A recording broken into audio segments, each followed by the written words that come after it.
Mesdames, Messieurs, peuple congolais, je vais ici faire de la géopolitique, la géographie politique entre les dérives du fleuve Congo, entre la République démocratique du Congo, capitale Kinshasa, notre grand voisin, et la République du Congo, Brazzaville. Mesdames, Messieurs, peuple congolais, être citoyen, c'est être informé. Et pourquoi? Parce que l'ignorance est la pire des souffrances. Le savoir et la connaissance libèrent. Être citoyen, c'est d'agir en permanence. Et pourquoi? Parce qu'aucune cause n'est perdue d'avance. Et surtout quand elle est digne, juste, noble, légitime et voire civilisationnelle. Mesdames, Messieurs, peuple congolais, je voulais toujours dire que le futur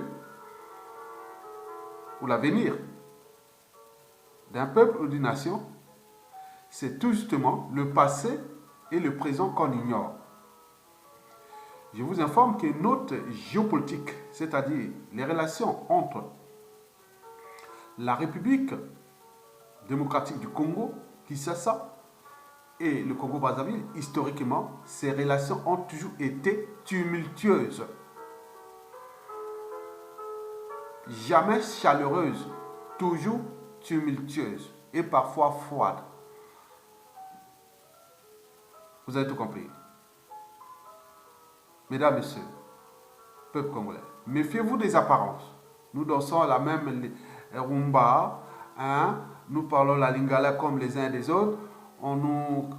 On croit que nous sommes pareils, la République démocratique du Congo et le Congo-Brazzaville, mais ça c'est l'apparence. Mais en réalité, les deux peuples ne se sont jamais soudés et pour le dynamisme sous-régional. Jamais.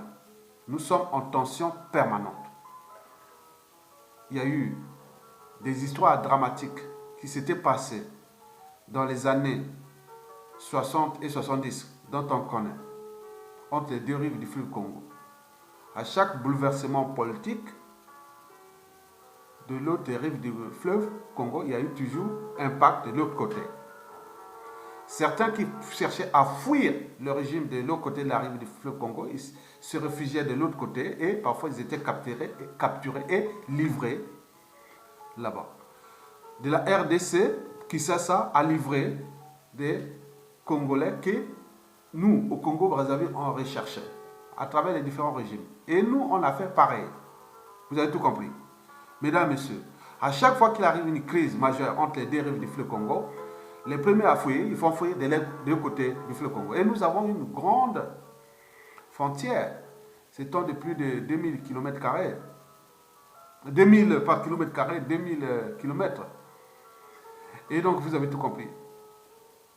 Mesdames, Messieurs, peuple congolais, Félix Tshisekedi va-t-il être entraîné dans la dernière guerre militaire du dictateur Denis Sassou Nguesso contre le peuple congolais?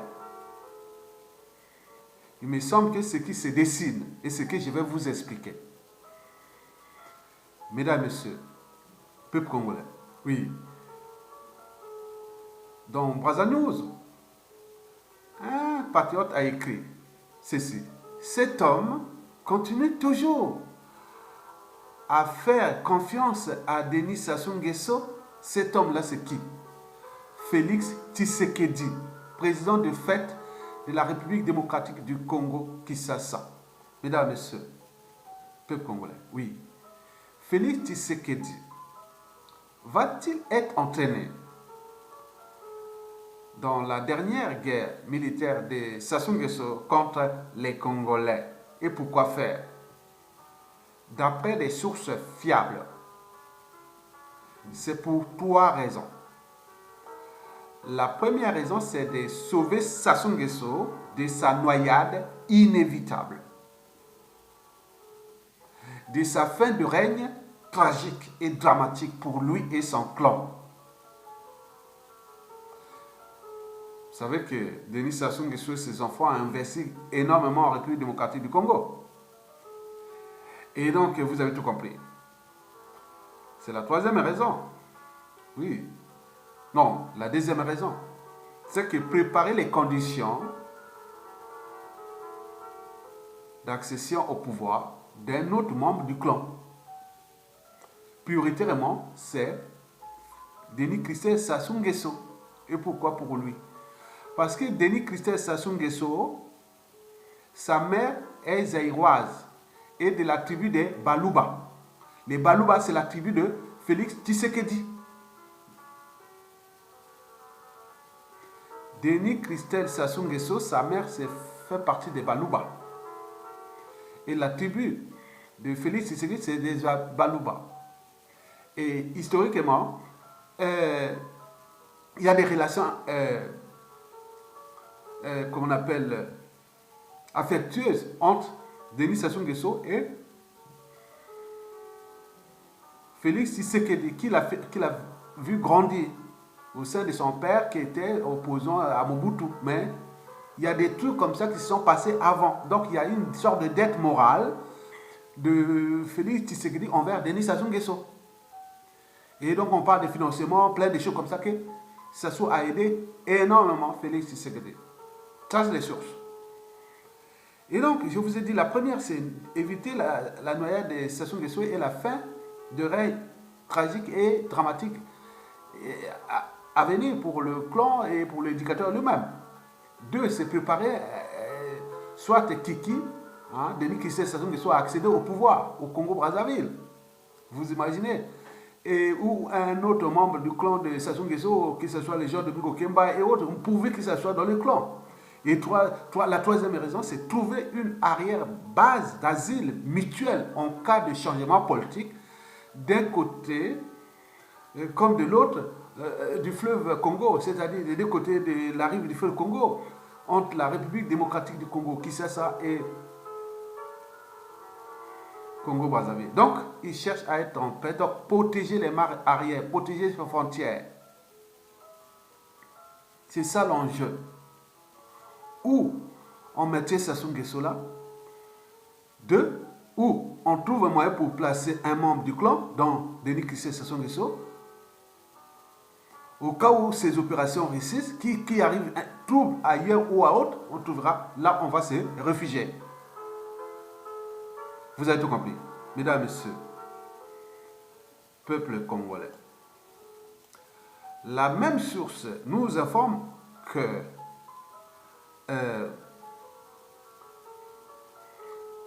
le parti de Félix Tshisekedi, qu'on appelle l'UPDS, soutient le PCT, le parti au pouvoir au Congo-Brazzaville. Et l'alliance là, entre Sassou et Félix Tshisekedi devient un peu comme un peu viscéral. Je vous dis que c'est suite à déjà des faits historiques. Sassou a dû aider énormément Étienne Tshisekedi, l'opposant éternel au sein et opposant éternel à Mobutu, paix à son âme. Donc Sassou Nguesso a dû aider, a dû vraiment faire beaucoup de choses pour ces Félix Tshisekedi là. Donc en reconnaissance, en cette dette morale, donc il sacrifie l'intérêt général, l'intérêt d'un peuple, l'intérêt des nations, la stratégie et la géopolitique et tout pour des relations personnelles. Alors que leurs pouvoirs sont que des pouvoirs de fait. Et donc, Tshisekedi prépare là quelque part des dangers. C'est dangereux pour eux parce que il faut se dire que Félix Tshisekedi est allé à Oyo là. C'est l'éducateur. C'est un signe de... Il faut voir, au fief même de Sassou Nguesso, tribal, village, ils sont allés là-bas. C'est montrer leur amitié, leur union et autres. Donc, c'est des signes. Beaucoup de Congolais ont vu ça d'un mauvais oeil. Mesdames et messieurs, ma réflexion revient envers Félix Tshisekedi. Vous savez que les deux Congos, quand vous avez un pouvoir des deux Congos, il faut faire attention. Parce que là, vous êtes en train de montrer, c'est une règle stratégique, géostratégique même, géostratégique. Et pourquoi? Parce que déjà, regardez le long du fleuve Congo. Depuis Lubangui les Oubanguiens, en passant par l'Équateur, c'est-à-dire les Ngala, en arrivant au Téké, et puis au Congo central. Toutes ces tribus sont hostiles à votre régime, les Baluba. C'est que j'ai des informations comme ça. Ils sont hostiles. Et ça couvre quand même 50% de la population de la RDC. Depuis les Oubanguiens, la frontière avec la Centrafrique, jusqu'à au Congo, la frontière avec l'Angola et le Congo-Brazzaville, les Kabila et tout compagnie. Tout le long du fleuve Congo-là. Les tribus là sont hostiles à vous. Et ces tribus-là couvrent quand même 80%. L'ensemble de ces groupes ethniques couvrent. C'est des groupes ethniques. En fait, c'est des groupes ethniques. Les Oubanguiens, les Ngala, les Téké, les Congo, c'est des groupes ethniques. Bon, bref. Et donc, 80% de la résistance contre votre pays. Et ils ont des liens avec la République du Congo. Que ce soit c'est les Téké des deux côtés du fleuve Congo, que ce soit les Congo de côté d'eux, c'est les plus dynamiques. Et n'oublions pas aussi au nord. Et donc vous êtes là en situation de fragilité. Souvenez-vous, Pascal Lissouba, entre 1992 et 1997, avait fait une erreur stratégique. On voyait que Mobutu était déjà fini. Mais au lieu de regarder du côté de Laurent Désiré Kabila, il avait choisi Mobutu. Mais comme Mobutu avait tombé, mais quand il arriverait des troubles pour le faire partir Lissouba, ah oui, Laurent Désiré Kabila était le premier à envoyer ses renforts aussi pour le faire partir.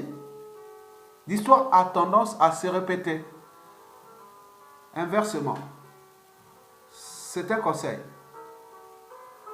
Je vous dis que tous les tribunaux sont hostiles à vous. Et qu'il y a des agendas. Et il y a beaucoup de choses qui se dessinent là. Et donc, c'est un conseil.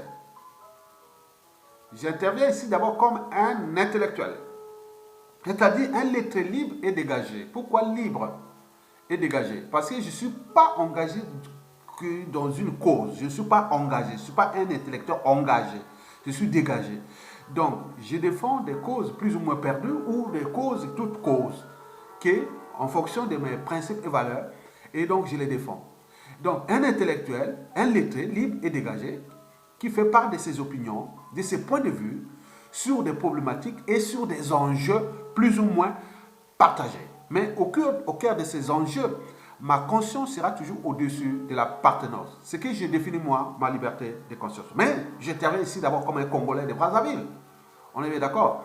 Même si vous avez au moins un cerveau, vous avez une âme et une conscience. Regardez ce que Sassou Nguesso a fait ici sur les opérations Mbata à Bakolo, 2013-2014. C'est une humiliation de la République démocratique du Congo. Et vous avez oublié ça. Nous avions manifesté ça. Manifesté ici, beaucoup, dans le même jour, on nous a envoyé des bombes lacrymogènes ici, les manifestations ici. J'ai dit, ah tiens, qu'est-ce que j'ai été con. J'allais manifester, je croyais qu'il y avait quelque chose pour la RDC ensemble. Regardez, Félix Tshisekedi, il est nommé par Kabila, président de fait, il va voir son mentor, Denis Sassou Nguesso. Donc, en oubliant ainsi l'opération Mbata Yabakolo. Donc, on s'est dit que, attends, où est-ce que quelle cause africaine on va encore se battre? Peut-être que les victimes de cette opération Mbata Yabakolo n'avaient pas touché les Baluba. On est bien d'accord? Mais s'ils avaient touché aussi les Baluba, je dirais les Baluba sont à la fois des cons et des imbéciles. Aller s'associer avec Sassou Nguesso, agonisant à bout de souffle et créer des tensions permanentes. Ce qui va arriver, si Sassou tombe, entre les dérives du fleuve Congo, la frontière sera problématique. Entre l'immigration des deux côtés, problématique. Vous avez tout compris? Donc, Pascal Lissouba, en s'associant avec Mobutu, quelques mois après, bouf, il tombe. Et Mobutu tombe. Et que fait Laurent Désiré Kabila? Ah ouais.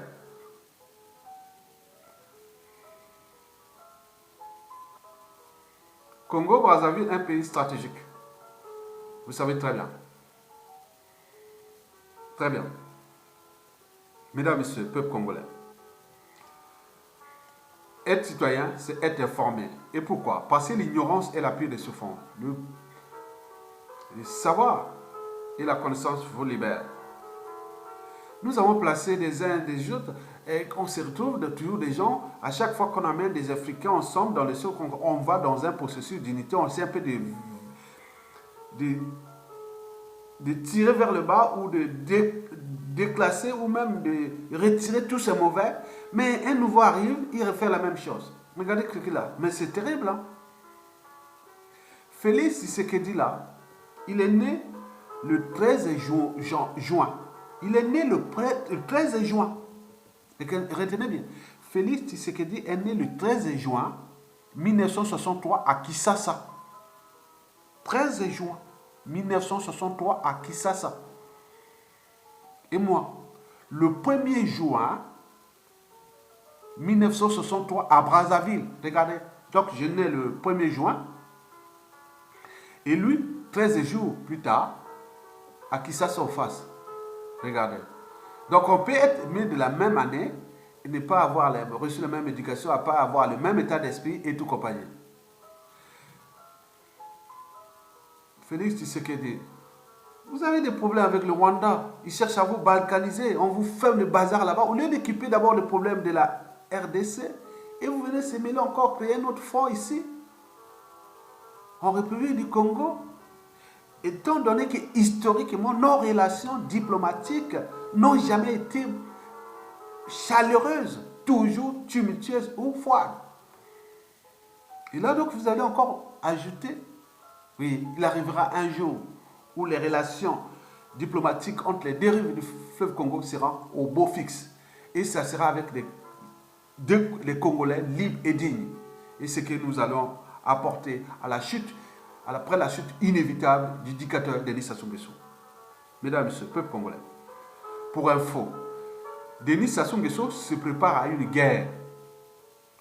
Depuis la fin du procès de Jean-Marie Michel Mokoko et sa condamnation à une peine infamante de 20 ans de prison ferme, l'ogre de la Lima croyait que tout était terminé. Pour cela, il va user de stratagèmes et des ruses pour que les prisonniers du défi lui demandent pardon. Comme il fallait s'y attendre, Dabira, qui a failli abattre l'avion de son mentor, a vite fait de demander pardon, croyant sorti de la prison avant la fin de l'année dernière. Peine perdue. Mesdames et Messieurs, peuple congolais, Okombi Salissa, André Okombi Salissa, qui a été consulté depuis la DGST, la Direction Générale de la Surveillance du Territoire, là où on a torturé les Kalakala. Là-bas, c'est l'enfer de la torture. La Direction Générale de la Surveillance du Territoire, la DGST. Oui, Okombi Salissa a été consulté depuis la DGST et qui a eu des rencontres avec le dictateur Sassou Nguesso au Catimini. Mais pendant sa détention, connaissant la ruse de l'homme pour l'avoir pratiqué, a refusé de le faire. Et comme Mokoko a tenu tête aux voleurs et tricheurs invétérés, devant le Parlement réuni en congrès dernièrement et devant le corps diplomatique, l'homme poussé par la drogue s'est bien amusé à faire la leçon de l'humilité. Heureux d'avoir roulé dans la farine tous les décideurs français, après leur avoir fait chanter. Aujourd'hui, les révélations qui tombent fragilisent ses soutiens extérieurs et même intérieurs. Des réunions du cartel au pouvoir se multiplient. Tout le monde s'inquiète et même inamovible Jean-Dominique Kemba, le neveu, le patron des services secrets de tous les Cuba, l'humiliaire de la tyrannie, l'empoisonneur, le chimiste, l'homme au cou tordu au Cuba, celui qui fêtait pendant 10 jours l'arrestation et l'emprisonnement de Mokoko. 10 jours de fête. Maintenant même, Jean-Dominique Kemba commence à réfléchir 2 fois. Je dirais pourquoi. Parce qu'il y a eu des grands. Depuis Saddam Hussein, des gens comme Kemba, il y avait au sein de Saddam Hussein, il y avait au sein du pouvoir d'Adolf Hitler. C'était la photocopie de Jean-Dominique Kemba, Jidéo. Et on peut ajouter, mais où est-ce qu'ils ont terminé après? Le combat de Jean-Dominique Kemba et Sassou Nguesso contre le peuple, il sera toujours perdu par eux. Parce que c'est comme le combat de l'homme contre la nature.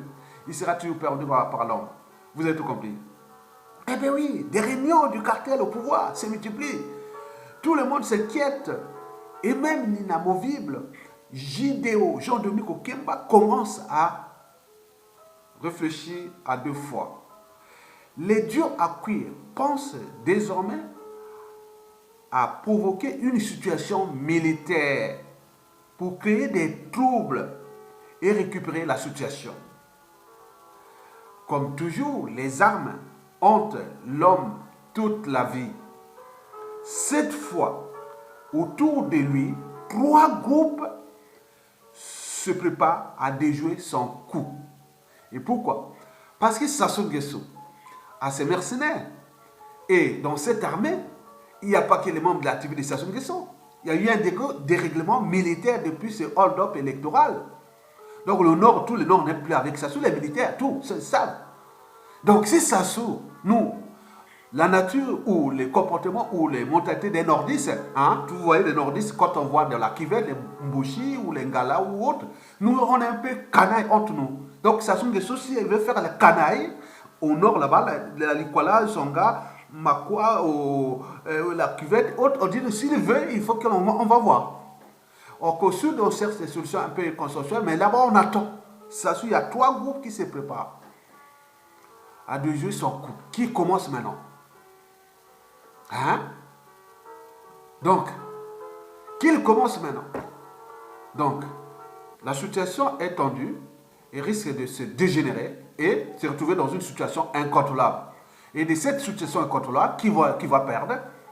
Il va perdre, c'est Sassou Nguesso, son clan et tout ce monde-là. Dans les conditions, on ne sait pas comment, quand les conditions des chaos. Et d'où le renfort qu'il est allé chercher du côté de la RDC, déjà l'Angola vient d'avoir au secours de Sassou Nguesso, ça c'est sûr et certain. C'est terminé ça. Le Gabon, non. Le Tchad, non. Le Cameroun, non. La Centrafrique, non plus.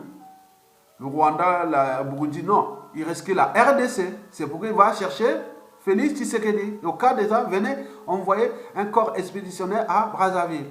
Et c'est là ce qui va créer les ennuis, des relations diplomatiques, stratégiques entre la RDC pour être tumultueusement effroides pendant des années. Ça veut dire que les traversées entre les 2 capitales seront compliquées. Même prendre l'avion, venir à Kissa ou autre, ce sera compliqué. Et donc, nous, on se prépare à ça. Si Félix Tshisekedi ne voit pas ça, et ça pourra être restauré au moment que nous aurons un autre partenaire de ce pays qui sera fiable. Et donc, s'il ne se rend pas compte des dégâts qu'il se prépare, tant pis pour lui. Bon, mesdames, messieurs, donc être citoyen, c'est être informé, c'est pour que vous puissiez nourrir les débats et que les visites, les séjours de Félix Tshisekedi, tout ça, ne sont pas anodins. C'est pour préparer quelque chose contre nous, le peuple congolais, pour ce que je vous ai précité. Mais au sein du clan, ils savent bien que c'est terminé. Ils vont tomber. Maintenant, ils cherchent à provoquer une guerre. Mais cette guerre-là n'est pas une guerre, soi-disant de... Oui, c'est une situation, oui, mais c'est une guerre contre le peuple. Mais beaucoup, cette fois-ci, ils ne vont pas se laisser faire. Et donc, nous allons sur une situation où la fin de la chute de Sassou sera dramatique. Pour ces gens-là. Parce qu'une fois lancée la colère, quand vous rentrez dans une situation incontrôlable, et là, ça roule tous les coups bas. Tous les coups tordus. Pendant qu'ils ont fait, si on passe les rapports de force, revient au peuple qui commence par provoquer. Je vous dis sincèrement, je vous dis, ce sont des réseaux qui m'informent. S'ils commencent, on tire, on fait ceci. Si on attrape un à un, ces gens-là, C'est une condition qu'on ne va pas voir. Non, non, non, ça sera dramatique pour eux. Donc, vous avez tout compris. Pour le reste, nous suivons la situation. Félix Tshisekedi est suivi maintenant par les services secrets de la résistance, les militaires congolais, et tout le monde regarde l'air du jeu noir. Donc, tout ce qu'ils disent, donc tout le monde est au courant que Félix Tshisekedi, et voilà. Donc, c'est à lui de prendre ses dispositions particulières, dit non, voilà, l'opération Mbata à Makolo, c'était n'importe quoi. Oui, c'était bien, hein, c'était bien, que c'est pas n'importe quoi, c'était bien pour eux, parce qu'il n'a pas, voilà, il est là-bas, donc ça se trouve à bien faire d'évacuer les aérois là-bas, et tant mieux. Et deuxièmement, que bon, il va là-bas parce qu'il y a ces trucs historiques et où qui se prépare à quelque chose, ou au cas où ça change de deux côtés, ou placer un autre. Voilà, donc c'est des situations qui vont créer un bazar. Donc, au Congo-Brazzaville, comme nous sommes un pays où les gens sont structurés, organisés, nous, le problème, c'est Sassou Nguesso. Dès que Sassou Nguesso quitte le pouvoir d'ici peu, nous, on va se structurer sur tous les plans. On revient comme tel le Congo. Au niveau politique, au niveau militaire, au niveau tout, on sera très, très structuré. Ça, il n'y a pas de problème. C'est Sassou qui est venu perturber. Mais dès que Sassou tombe 5 ans après, nous sommes déjà très bien blindés. Au niveau politique, économique et militaire. Très bien. Donc, ne venez pas nous provoquer. Faites, occupez-vous des problèmes de la RDC, de Béni, depuis l'Ituri, hein, la province est de la RDC, l'Ituri, en passant par le nord et sud Kivu, même à Maniema, jusqu'à Tanganyika. C'est que les bazars là-bas. Donc, allez d'abord travailler là-bas. Occupez-vous de là, oui, au lieu de venir chercher encore, ouvrir un autre front ici. Donc, voilà ce que je voulais vous dire, monsieur Félix Tshisekedi. C'était des conseils que vous dire que le futur, c'est tout simplement le passé et le présent qu'on ignore. Mais sur ce passé qui était déjà tumultueux entre les deux Congos, plus le présent que vous êtes en train d'ajouter quelque chose qui semble, me semble-t-il, que les gens sont au courant que vous préparez quelque chose contre les Congolais, en complicité avec Sassou Nguesso. C'est ça l'information que je tenais à vous les livrer. Et le reste, ce sont que les services qui vont travailler, qui travaillent, et pour les terrains des deux pâtisseurs, qu'on peut dire. Mais, méfiez-vous des apparents, les relations entre les deux Congos sont au beau fixe entre Sassou Nguesso et Félix Tshisekedi, mais pour les deux peuples, non. Ils sont en hostilité contre Félix et aussi contre Sassou Nguesso. C'est le paradoxe. Donc, tout le reste n'est plus que à accompagner. Et quand, au fur et à mesure que nous aurons des informations, nous allons vous livrer. Parce que être citoyen, c'est être informé. Et pourquoi? Parce que l'ignorance est la plus des souffrances. Le savoir et la connaissance libèrent. Mesdames et messieurs, je vous remercie.